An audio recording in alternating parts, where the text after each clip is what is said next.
My fiance told me to prioritize his family functions over my sister in the hospital. He said that's how it's going to be once we're married, so I should get used to it now.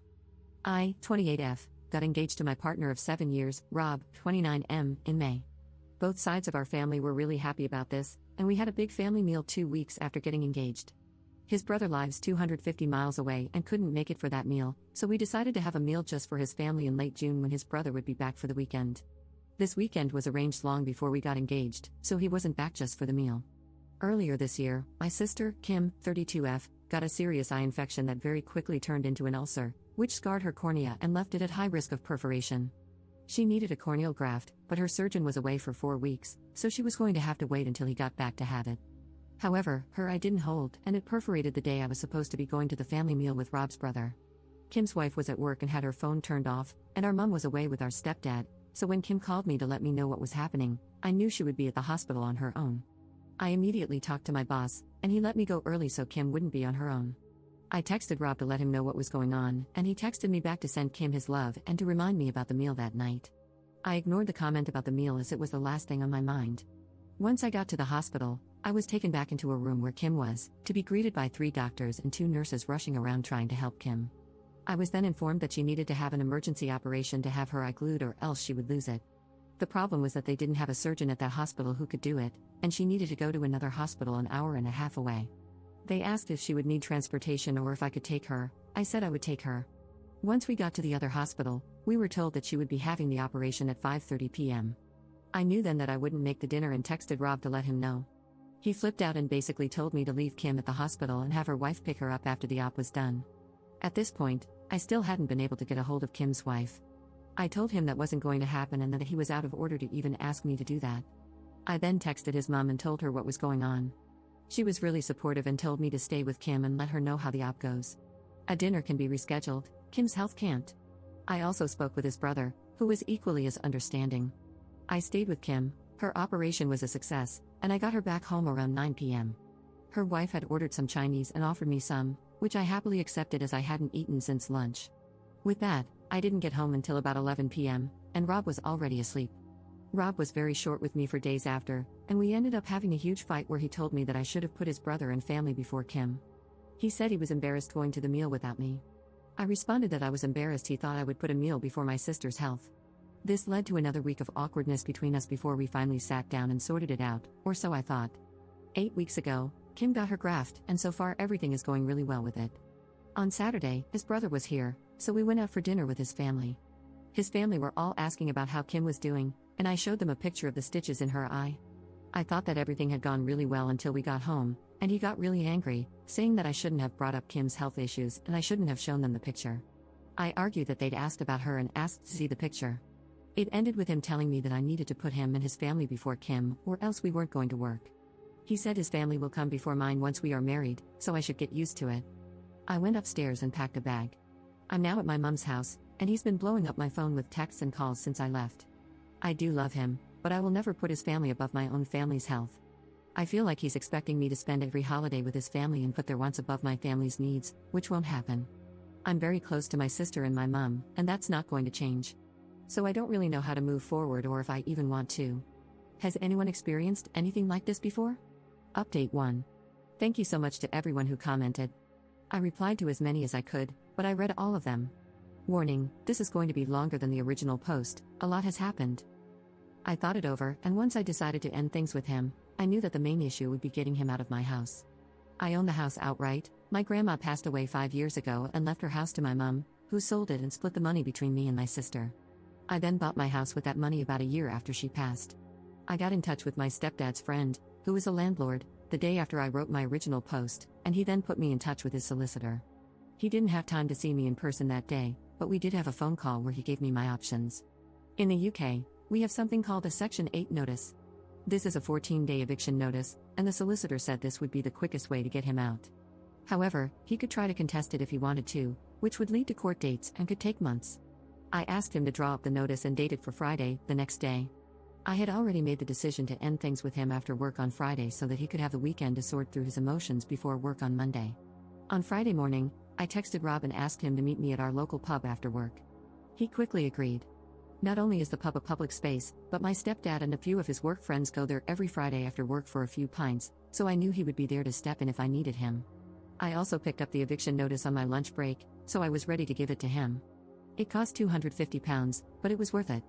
When I got to the pub, Rob was already there, and my stepdad was standing at the bar with his workmates. I sat down with Rob and got straight to the point. I told him that it was over. I couldn't be with someone who didn't give me any support when I was going through one of the scariest moments of my life and expected me to drop my family for his. It didn't matter what excuses he could come up with, I wasn't interested. I had made up my mind, and we were done. He stared at me in shock for what felt like an hour, but was probably only a minute or so. Then he started saying I couldn't be serious. We'd been together for 7 years, and I was throwing it all away. I could never find another guy like him. I responded to the last comment with, I don't want a guy like you, that's why I'm ending it.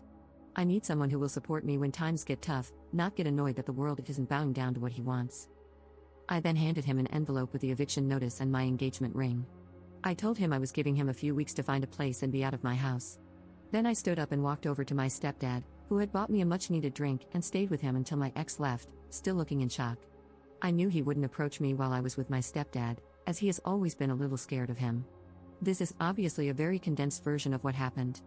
Once I got back to my mum's house, I had a single text from him saying he wasn't moving out and was going to contest the eviction until I'd come to my senses and got back with him. We are not over, was how he ended the text. I just turned my phone off, and decided to deal with the legal side of things on Monday. There was nothing else I could do. Saturday morning, I woke up and turned my phone back on. I had another text from him saying that he would move out if I paid him £10,000, as that's what he had paid towards bills while he had lived at the house. He paid for half the electric, gas, Wi-Fi, and Sky package. Note, the Sky package is only as expensive as it is because he has to have every sports channel known to man, so his half literally just paid for the sports channels.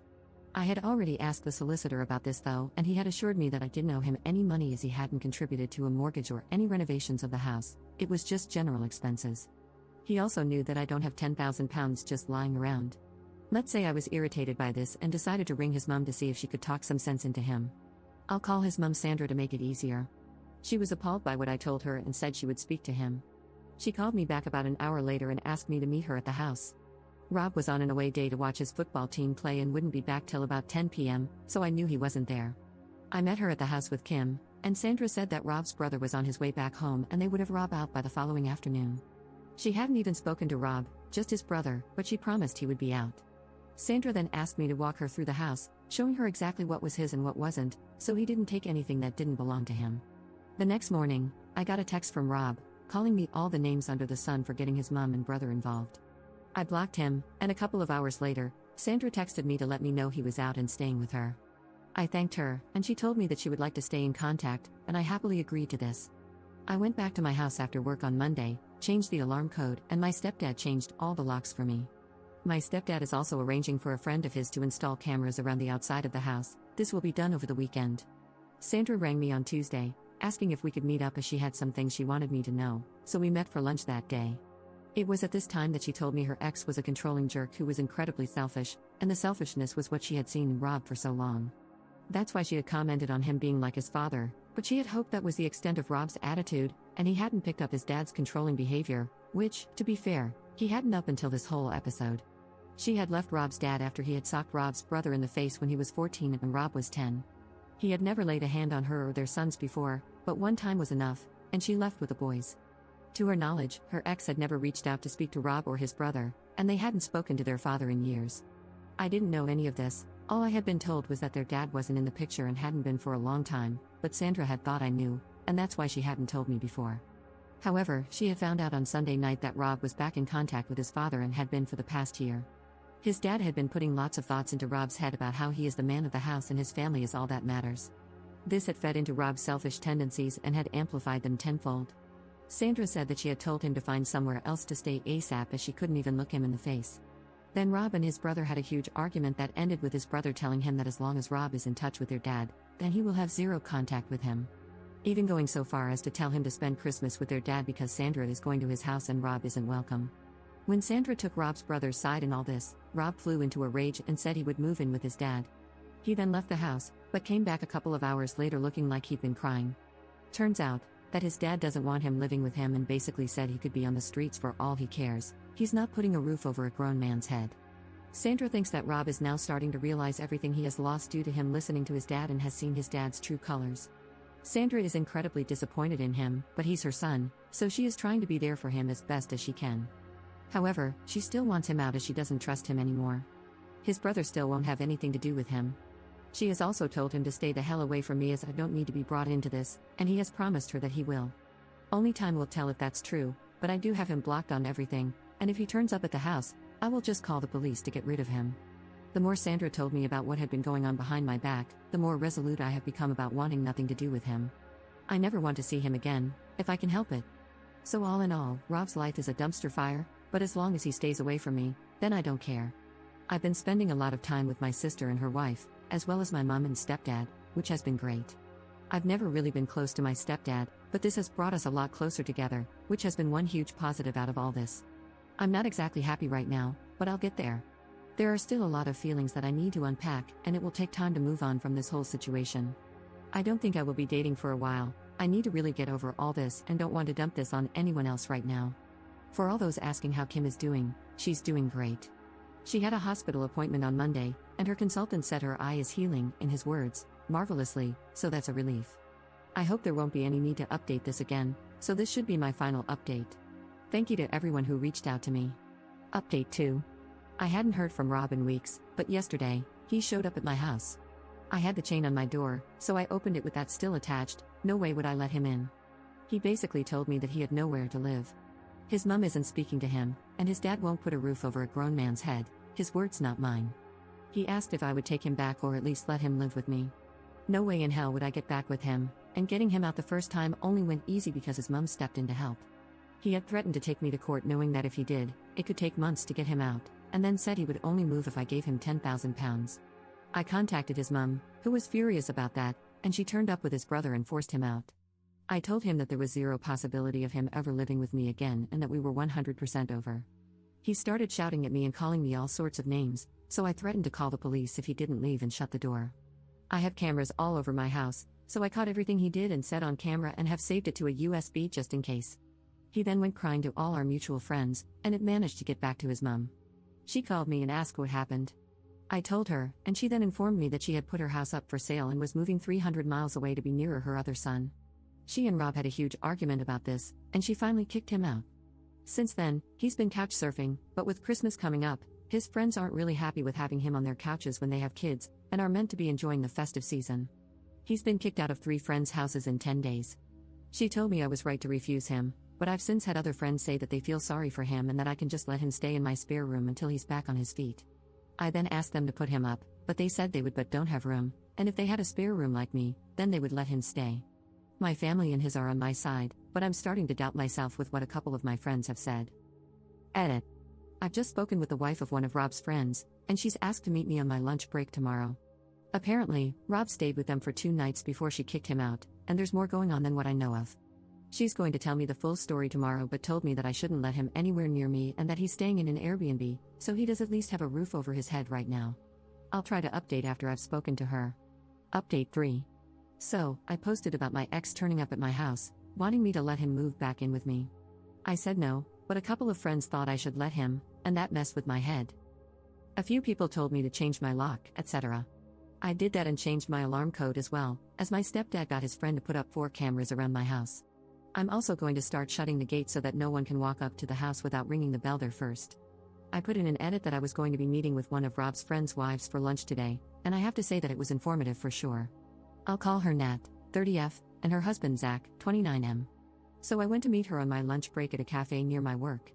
It's a place that a lot of my co-workers go to, and I know the staff there as well. A few Redditors thought that she might bring Rob with her, so I wanted it to be somewhere I feel comfortable and have backup if needed. Turns out that I didn't need to bother about that. When I got to the cafe, Nat was there on her own. I grabbed some lunch and a drink and sat with her.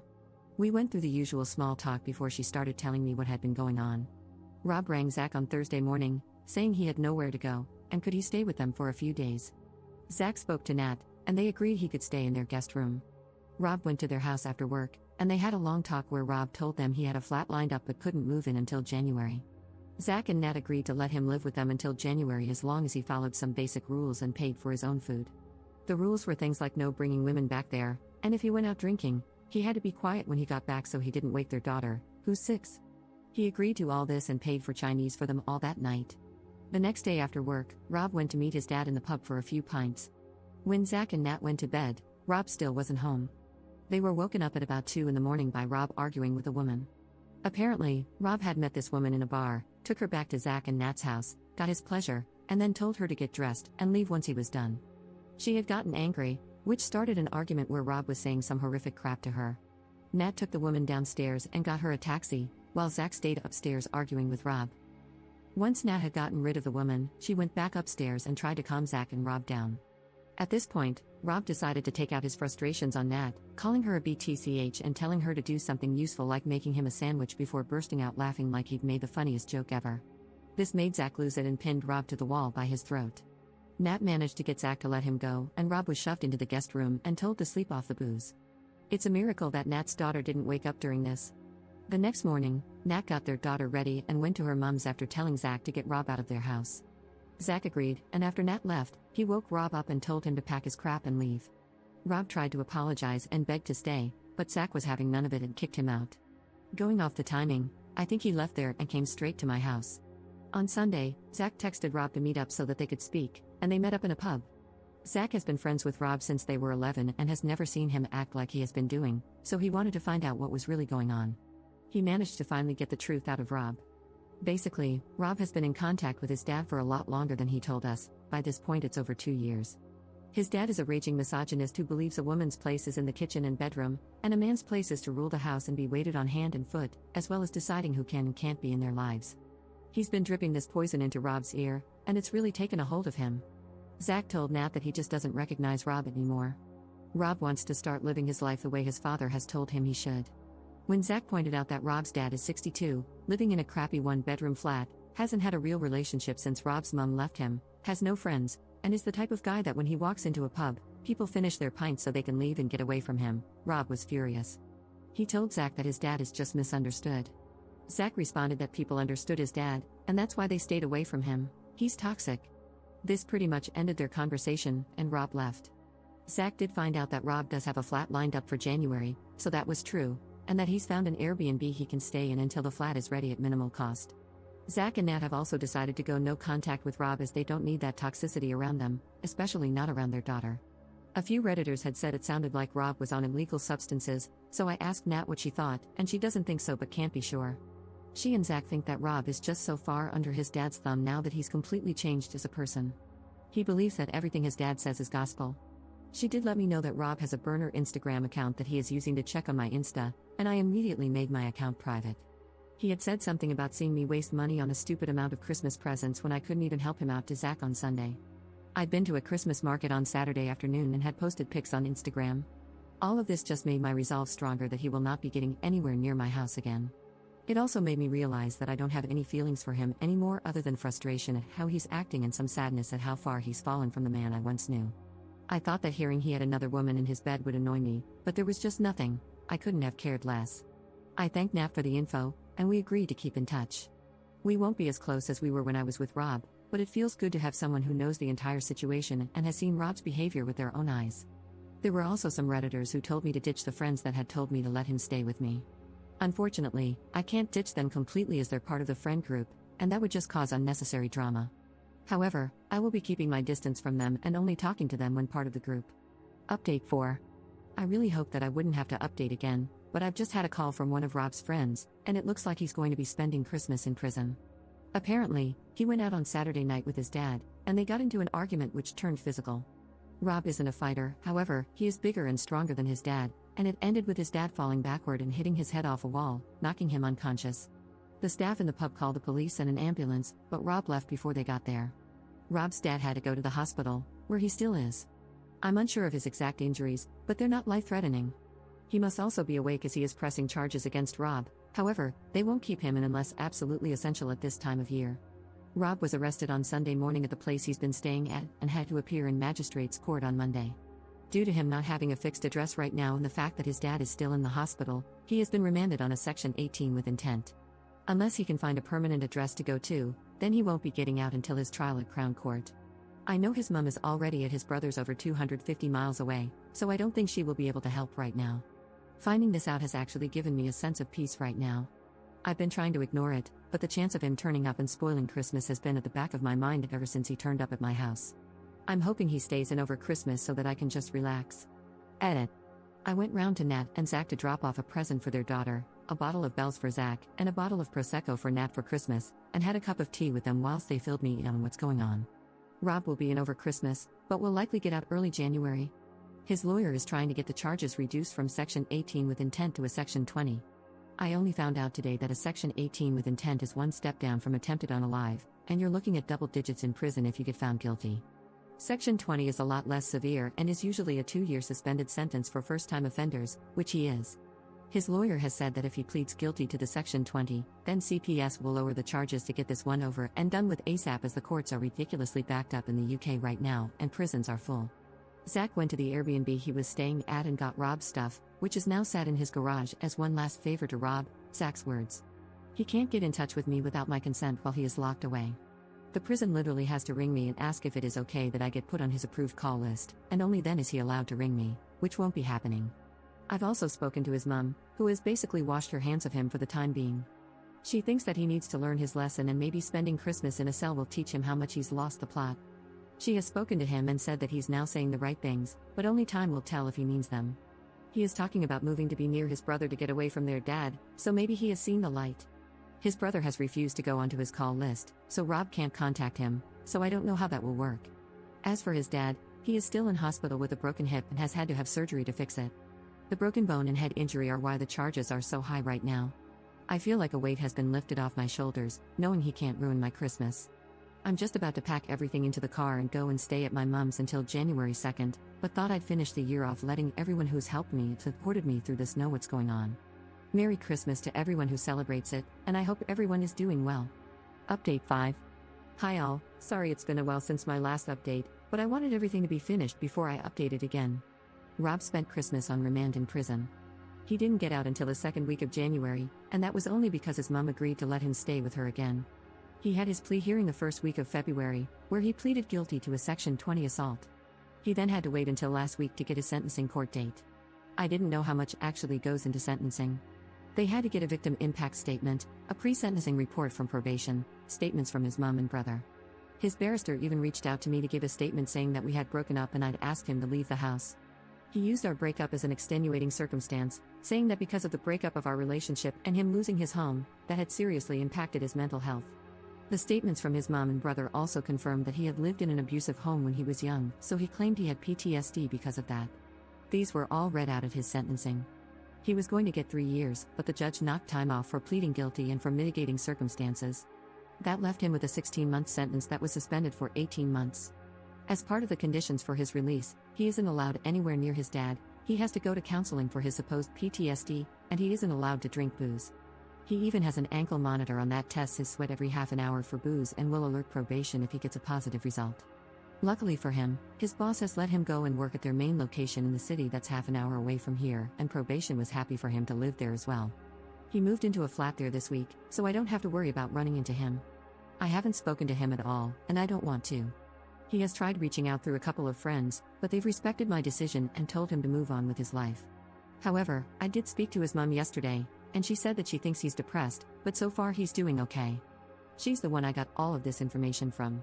It's a strange mix of emotions for me towards him, as I still care on some level, just not enough to keep him in my life.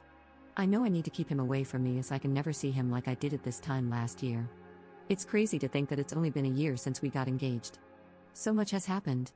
Other than those mixed emotions, I'm doing well. I've been hanging out with my sister and her wife a lot more, as well as catching up with friends. I'm still working at the same place, and I don't see that changing anytime soon. For the people asking about my sister, she's doing well. She had a setback last month, but she seems to be over that now and has just been approved to have some form of newish stem cell treatment at the UK's biggest eye hospital, which is fab news. So all in all, I think we're all moving on with life. Unless there's something big happening, then this should be my last post. I really want to thank everyone for their kind words and support. This has restored my faith that there are still good people out there.